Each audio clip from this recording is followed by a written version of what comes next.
G'day fellas, welcome commanders, all that good stuff, because we are on the front of Supreme Straight. Now things have changed a lot since I played Bar. It was about 2 years ago, and before, you'd normally just put like your lowest level guy at the front. Now what's happening, you're getting the very best player on the team going front, because if you lose front, it can quickly cascade out of control. So today we're going to be going through a game that we played where we were on front.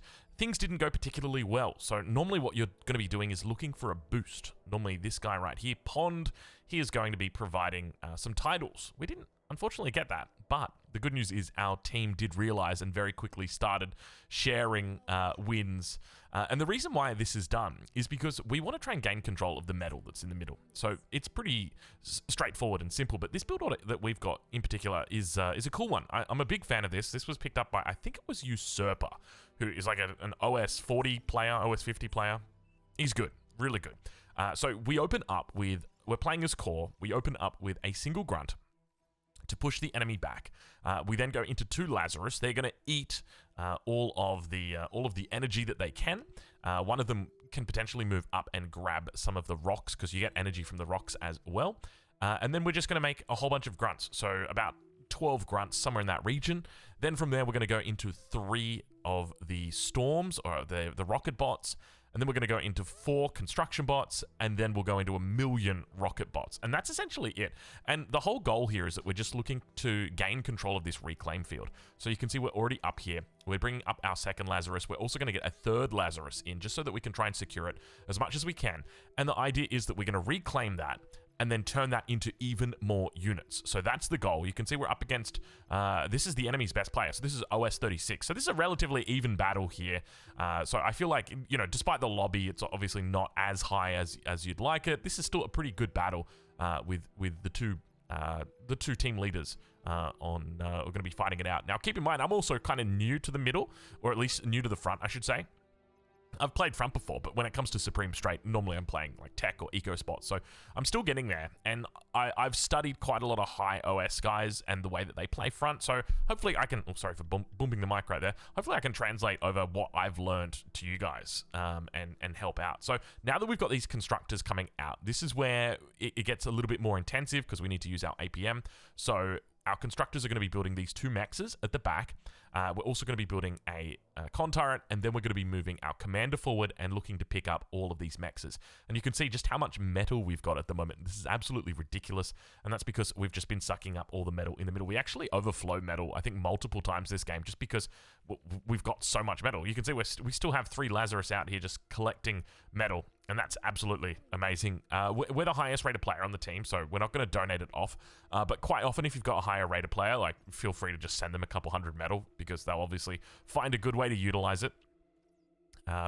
Yeah, so far so good. So we've got the 3 rocket bots out. The rocket bots exist just primarily to force the enemy back if they're going for LLTs early, so the laser turrets, and the grunts are just there initially just because they're quick and quite easy to utilize. And here we've got the pink player. He's OS 20, so he's just kind of donating us units, unfortunately. Look, it's okay. We'll take those donations. So now at this stage, it just becomes about how far we can actually push up against the enemy and how much we can secure, right? Because if we can deny that, that's a 4.3 max. And when that gets turned into a tier 2 max, that's like a 17, which is absolute insanity.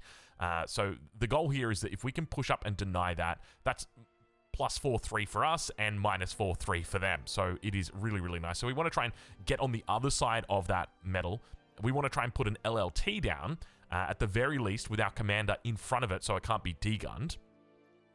And you can see that we're not doing that here, and the enemy commander is denying it, so we're now going to go ahead. We're a little bit low on energy here, so we can request energy, but we don't really need it. Like, we're in a pretty good position, and the idea here is that we just basically want to have rocket bots together with the laser turrets, and we want to push the enemy laser turrets with our rocket bots and continue gaining territory, and that's essentially it. We just keep doing that over and over and over again, and as you can see, we're doing a decent amount of metal at the moment. I think it's 18 metal per second or per tick, which is really, really nice. That's now gone up to 22, so it's going to be the highest on the team, most likely. Yeah, it is by far.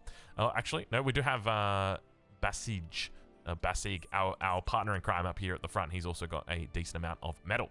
So we're scaling wind back home with 1 constructor, and the other 2 constructors are doing the Lord's work, just supervising. And you can see we've got a whole bunch of rocket bots out. We've got 20 rocket bots, which is just crazy. And there's a lot that we can do with our metal. But at this stage, what I'm electing to do is, just because normally you can get a relatively quick T2 if your Geo is on the ball, right? Like T2 should be coming in probably like the next 2 minutes. But because we've got so much metal, I figure, you know what? We might just go for a Punisher, or like the Guardian. I don't know what it's called. Sorry, I apologize. The plasma artillery, just to hold off the enemy for the moment. Because you got to remember, when it comes to bar, a lot of your units work in like different counter systems, right? Like you open with the grunt, the enemy's going to put down the LLT. We got ourselves stuck in here. I wasn't thinking straight, and unfortunately we dragon teethed ourselves in. So like you start off with a grunt, then the enemy's going to counter with an LLT, then you're going to respond with your rocket bots, and then your enemy can respond to the rocket bots, typically with something like Mausers or Sheldons or Banishers. So then you're going to respond to that. So one of the ways that we can respond here is just with this plasma, I think is the Gauntlet, the Agitator, that we're going to put down here. So the Agitator is probably going to lose out against like a Banisher or a Tsar. However, it will hold against the other things, at least in the short term, right? Until we can actually get our big T2 up. So I'm not a huge fan of going for this, but just considering the fact I know that we're not going to get T2 for a while, I figure, you know what, we might as well do it. We can always go into T2 ourselves, but it's really not advisable. I would not recommend going into T2 on the front. Like, what are you going to do T2 on the front here? Not a whole lot. It's just better that you keep converting it into units, I think, is the best play. So yeah, we're at 23 rocket bots here. We're able to really push up and just do damage. We can expect to start seeing T2 units coming through shortly. So that's something to keep in mind. And we're just going to use our Lazarus here just to suck up all the metal, make sure that we're constantly repairing. And we really need to pay attention to our units. That's the other big thing, is a commander can kill every single unit right here if they get into the right spot. So we do have to be cautious about that. Also, a stray D-gun can do really well. And you can see he's got the commander right there that's cloaked. So we need to be very cautious about the way that he's playing. So we've got our bot. This is actually a really good timing. I didn't think it was going to come this early. It came really quickly. So we're just going to work on getting our metal up. The trouble is we haven't scaled our energy enough. We don't have any storage down either, and that is definitely hurting us. So I think one of the mistakes I've made in this game is not putting down my storage soon enough. So I won't make that mistake in the next game.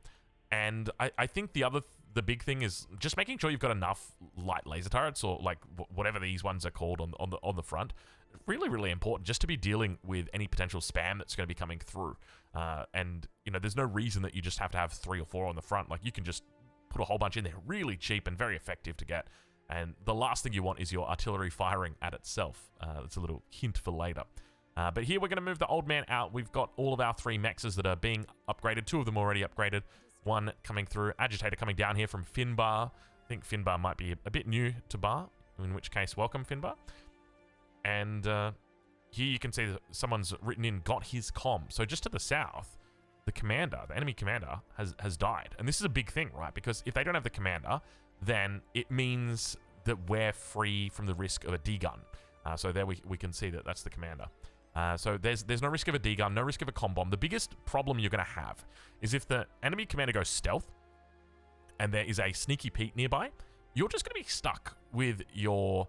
Well, you're going to be stuck because the enemy can comm bomb you or D-gun you at point blank, and there's really not much you can do, and you don't know that it's there until you kill the Sneaky Pete, in which case you may then become aware that it's there. But yeah, at this point, the whole thing that we're doing is we're just waiting. We're waiting for our T2 to get to the front. Now, we could bring our T2 up to the front and just start work on our... I was going to call it a toaster. Sorry, that's what it was called back in Total Annihilation. On our T2 artillery. Let's just go with that. Sorry, a persecutor. That's what it's called.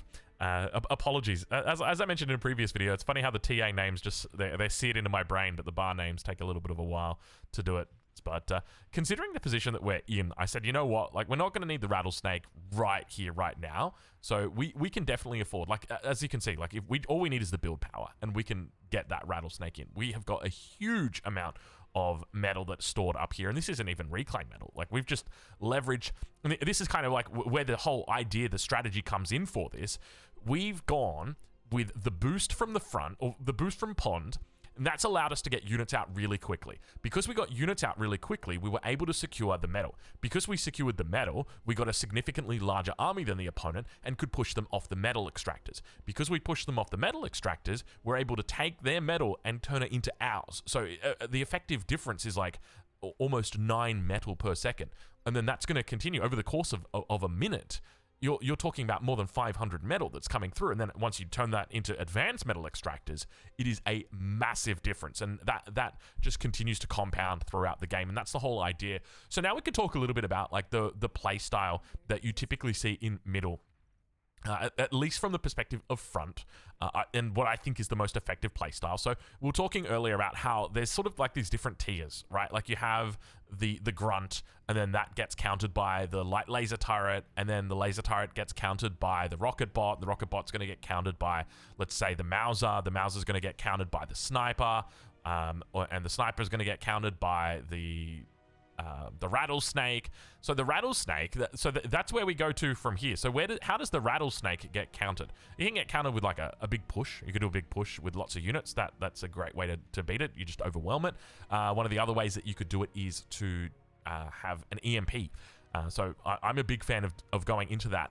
But because we're playing as core, we've got the ability to go into the TAC nuke. And so I'm thinking to myself, you know what? We might get ourselves a little bit of a TAC nuke going here. And I think this is a really cool way to bridge the gap, because when it comes, often what you will see on straight is that there will be a little bit of a build-up of rattlesnakes on both sides. So you'll have like your standoff in the middle. There's like the demilitarized zone where there's no units that are in there because they're just going to get killed by the rattlesnake. And that's what we're trying to do right now. We're trying to set up, and you can see that we can see the rattle coming in. So we're just cautious, and keep in mind that your opponent is going to have, at least when you're on the offense, like here we are with the rattlesnake, they will have a higher, or they've got a higher elevation, so they have a larger range. Here I was planning to go T2. And then I just said, wait, why are we even like planning to go T2? Like, what are we going to do if we get to T2? Like, what? I'm going to make units? Like, I can't crack rattles up there. Like, the only way that we can crack a rattle up there is just by getting, just nuking it, or TAC nuking it, basically. So that's the game plan. We're going to put down a little bit more here, and you can see that as long as we've got vision on the enemy, we can really start to harm them. They've obviously got they've got a jammer in there somewhere. So we do need to be cautious with that. We're also putting down the cloaked fusion reactor here on the front. I'm a big fan of this. So if you put down the cloaked fusion reactor, obviously it's going to be invisible, and you're going to have a build-up of build power on the front. So it just makes a lot of sense to be building it up there with everything else, because, well, you don't want to build it back in your base when it's all just by itself. So down here, we're able to spot out some Mausers, and because we've got the rattlesnakes, they've got a much larger range than the Mausers, and they do a lot more damage, bigger AoE, and of course those Mausers are going to get right out of there. So it's very much just about controlling it. I think we've also, we put down the Juno as well, which is incredibly important when it comes to radar, dealing with jammers. At least at this stage, I think it's important to be able to continue breaking enemy radar and forcing them to remake or go into a suboptimal position. So here, when it comes to this advanced metal extractor, this is a really risky one, because we know that he knows, or we know that he can hit here. So we're gonna risk it. I think if I was gonna play this again, I probably would have put some more nanos down here, a little bit more build power down here, just so that we could repair it up, right? Because we know that if the rattle's gonna hit, we should be able to repair it if it's got maybe like 4 or 5 nanos that are repairing it. And think about the amount of value that you're getting from this. This is a 4.3 metal node, so if we're putting the advanced metal extractor on there, you're talking about 17 metal per second that's coming through. So if we can secure this, absolutely massive. So we're going to start off with the rattlesnake. This is called rattle creep, which is where you've got multiple rattles that you're going to continue putting down, and the idea is that you want more than one. You don't want to be going with like lots of agitators. Ideally, you want to be getting up to the rattles very quickly. They're a lot better than the agitators. And so now at this stage of the game, once we've got this second rattle down, it becomes very difficult to break this. It can be broken, but yeah, you're not really going to find an easy way to do this. It's going to take a lot more resources are going to be required to invest in taking this out than what are going to be required to actually build it. And that's part of the reason why you see people investing in rattlesnakes. So one of the ways that you can defeat this is a nuclear missile. So what we're going to look to do here, after we've got the T2 down, is we need to put down our anti-nuke, because if the enemy lands a nuke in between our rattles, they'll be able to push that very easily and roll over the top of us, and it just allows them to really break through without losing or without investing all of those resources that they need to into the units to actually break it. The other way that you can kind of easily break rattles is just with ticks, and then just some starlights behind is another really good way. But I mean, if the player is good, they will focus down your rattle or your starlights. So here what we're doing is we're putting down the tac nuke. So we'll do a tac nuke first, then we'll do the anti. But one of the things that we're doing here is we're moving all of our constructors to the back. And this is quite a common thing that I've seen really good frontliners do. I played with a frontliner earlier who was like OS 50, OS 55, something like that. And I'm telling you, bro, I was in the Geo spot and he had a bigger economy than me, and he was the front line. And the reason why is because of what I'm going to do here. So I don't know whether or not we're going to watch this entire video, just because the game goes pretty long and it's like, it's obviously over and I'm just kind of chilling. And you know when you're just vibing and building eco, like that kind of thing. That's what we were doing. And yeah, like I think we got pretty close to the biggest eco on the team. So scaling becomes a really important part, because it's like, we've done our job here. We've held.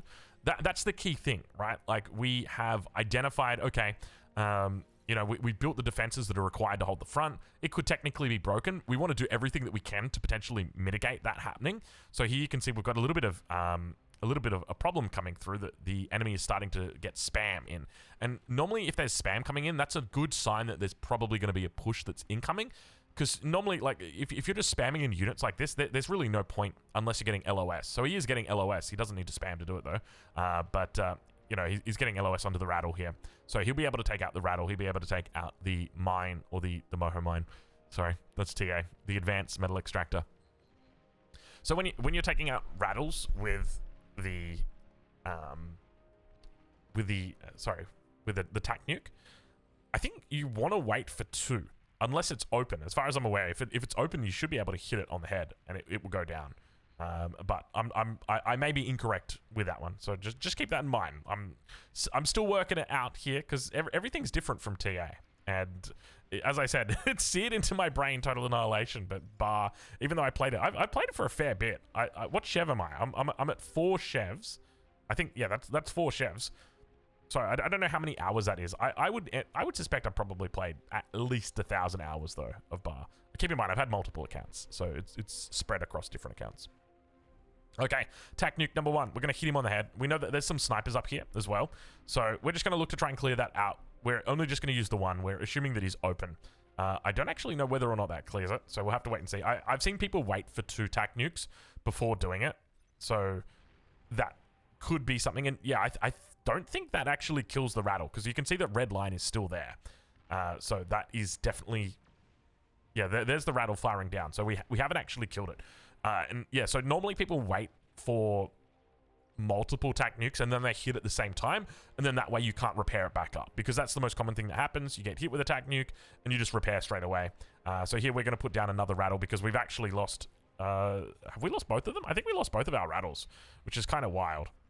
So we definitely didn't put them in the right position, right? Like, if we're thinking about it, we need to make sure that we are clear from the mountain. That's the big thing, because it's they're able to hit us, but we're not able to hit them back. So that's essentially the problem. But the good news is the tac nuke can always hit the enemy. But this is one of the things I'll learn on front, right? Like, where my limits are as to where I can build my defenses. Because ideally, you don't want to be building your defenses within that circle. As you can see, there's that circle right there, because it can just be hit.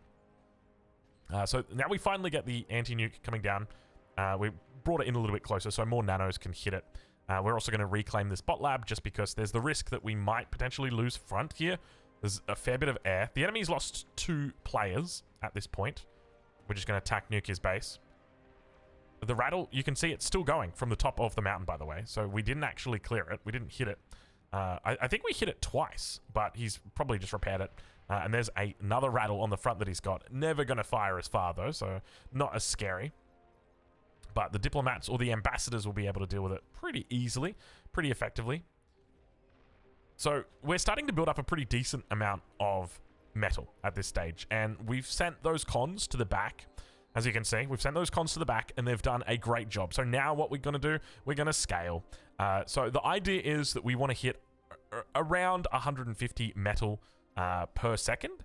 And then once we're at that stage, then we can go into the APHIS. So I'm going to... I think we can probably speed it up a little bit at this point, or at least move along a little bit here, because I don't want to bog you guys down in the details. You can see like the enemy team is leaving. We're holding out mid. Front's having fun scaling. So let's move it along a little bit here, because we just start to reclaim all of the things that we don't need. Like, we've held the front, so here we can reclaim our solar. We'll reclaim our bot lab, reclaim all those nanos that we don't need. Our allies are pushing forward, and we're just trying to be the insurance policy at this stage. We just need to make sure we scale. Here we've got our fusions that are coming up, and we're just going to continue doing the same thing. And then, of course, fast forward a couple more minutes, and wouldn't you know it, we got some APHISes coming down. So look, I think what's key here to mention is the fact that even if you're playing front, it's still your obligation to scale, right? Like, it's definitely your obligation to hold the front. But it's once that's done, once you've achieved that, like, you need to be scaling. You need to be relevant in the late game. Your team, if you want to be the consistent factor, if you want to be winning more games, you have to be relevant in all stages of the game. Your job initially is to hold the front, but one of the best skills that you can have is to scale, and that's exactly what we do here. You can see we're doing a little bit of an old man walk. I love this strategy. I don't know where did all of that metal come from. Oh, I think we just sucked up one of our fusions here. We probably want to suck up the ones on the front as well. They're not that relevant, but yeah. Anyway, and well, fast forward a couple more minutes, and yeah, as you can see, a couple more APHIS coming down, and that's it. So in the end, we're closing in on our eco player. You can see he's at 19k energy. We're actually on a higher amount of metal compared to him, and that is simply because we've got better advanced metal extractors at the front. So we're already technically ahead of him. He's got more APHIS than us, or more energy, but yeah, we've got more stuff. So anyway, we're going to leave it there. Hopefully you've enjoyed this video, this look at the front. Let's actually, you know what? Let's just quickly go over this build order one more time, just to really nail it down, because I know there's going to be people that have probably got their pens and paper there, and I'll just run you through the idea. So we want to start off in that position. It's called the suicide position. YouTube, please don't censor us. That's the position name. And it's really reliant on pond. Like, that's the key component here, is that the pond player, you have to have a teammate who is willing to help you. The thing is, right, like, there's two ways that you can play pond. I'm going to start making mexes, 1, 2, 3, and then I'm going to make wind, and then I'm going to donate them to my front player. Or there is I'm going to start with making titles, and then after I've made the titles that I've donated to my front players, then I'm going to go take my mexes. Or you can do like the one mex and then into titles. And the truth is that the titles are the only way to go, in my opinion. Like, if you're doing it, you have to be playing titles. And you can see right here, our guy, he started off and he's like, what do I do? And he's like, oh, I guess I'm just going to make a bot lab then. Yeah, it wasn't what we expected. Let me just turn this up just a little bit. Just so that we can talk. Oh my god. It's like a foghorn. Yeah, so mex into bot lab. If your ally's doing wind here, you probably want to start off with like a solar or something like that. And then here we're positioned so that we can eat the trees. Bad wind spot. Don't want to block the lab. And we're starting off with a single grunt. And that grunt is going to just move forward here. We're going to throw down the solar because we can afford it. And we're not confident in our allies' ability to provide us energy. You can see what a good guy, dude. This guy, look at this guy coming in clutch. He recognizes, hey, my top player on my team is at the front and he needs energy. Otherwise, he's not going to be able to win. I'm kind of curious what happened to the enemies. Dude, he didn't even go for a mex. This guy is absolutely balling out of control. And he got titles. He got 4 titles given to him. Dude, this guy is insane. If he had controlled his units better, I think he absolutely could have had me at the early stages. Look at this guy. Bro, dude, you're going to run out of metal. Stop. No wonder. No, oh. Okay, so, and this is part of the thing, right, where you can see the difference between, like, look, I don't want to talk shit, but, like, when it comes to the build, it makes a lot of sense. So we go into those triple grave robbers after. So we go one grunt, 2 grave robbers into another 12 grunts, and then another grave robber, and then 3 aggravators, and then from there we can go into the construction bots, and then 1 million aggravators after that, which obviously you can turn off. But you can see that we've been able to match him here, and we've gotten these out. So yeah, I think fortunately for our control, we were able to pick up quite a few of these pickups early. And like really that's the key. As long as you can deny this from the enemy, you're really able to snowball this even further, because it means that now you're able to take this 4.3, this 4.3, and this 4.3. Obviously, it's going to be hard to hold this with the rattle up here, but you get the picture. That's the whole idea. And then like from here at this stage, like this is not particular. I can't believe this guy. Oh man, Kruxy. Wow.